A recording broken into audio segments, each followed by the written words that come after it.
Ma, dali. Ma, ma, ma, ma, malaban ka, ma. Dr. Miguel po, ano po nangyari? Marami siyang nainom na gamot. Hindi namin alam kung gaano kadami, Dok. Bumubula po yung bibig niya eh. It's a possible drug overdose. BP, nurse?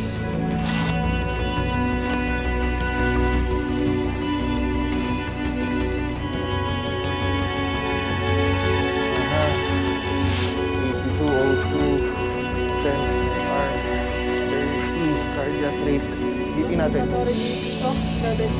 Palpatory 70. Plain NSS fast trip 200cc pa. Ready ng Norepi double concentration. Pagkatapos non-fat is match tayo 15 lbm. Okay. Currently what's happening now are the effects of the drug overdose that she took. Most likely, since everything is going slow with her, did she take painkillers? Most likely it's painkillers, right? I don't know. Okay. Hindi ko na alam. We will do our best. Okay? We'll do our best. Ligtas niyo ang mami ko, please. Do everything for my mom. We will do our Please. best. We'll do our best.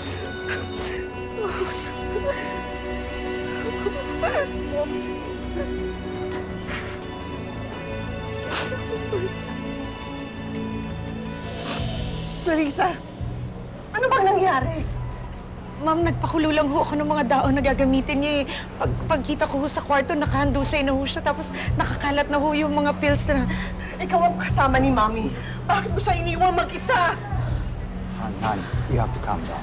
Bakit mo siya pinabayaan? Ano, Clarissa? Sumagot ka! Han, you have to calm down. Lisa, umuwi ka na muna. Kami na bahala dito. Tawagan ka na namin pag may balita. Sir, pwede ho ako maghintay dito. Kami na rito. Ma'am.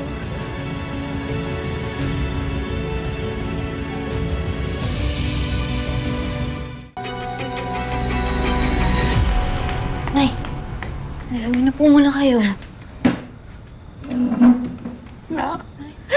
Nakasalanan ko to eh. Kasalanan ko to. Sabi ko kay Ma'am Rebecca kasi sandali lang ako. Pero ang dami ko pang ginawa. Pumunta pa ako sa kusina. Ang dami ko pang inayos. Dapat sinabi ko, chinek ko muna siya bago ko gawin lahat yun. Wala pong kasalanan. Gantong-gani ko to kasi yung nangyari nun sa tatay mo eh. Nung akala natin wala na siya. Tapos hindi ko man lang siya tinawagan. Wala man lang ako nagawa. Nay, nangyari po yung nangyari. Wala po kayong pagkukulang. Wala po kayong kasalanan. Huwag niyo po sisihin yung sarili niyo. Uminom ka po muna ng tubig. Anong gagawin ko? Hindi ko kakayanin kapag may nangyari kay Ma'am Rebecca. Hindi ko alam kung anong mukhang ihaharap ko kay Ma'am Yvette at saka kay Sir Andrew. Nay, huminga ka po muna. Isa-isa lang po, Nay. Ang isipin mo po ngayon, nasa ospital na po si Ma'am Rebecca at ginagamot na po siya. At yun yung importante, di ba po? Kasalanan ko doon.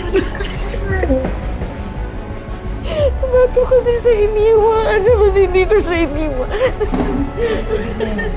Nay, huwag ka po muna.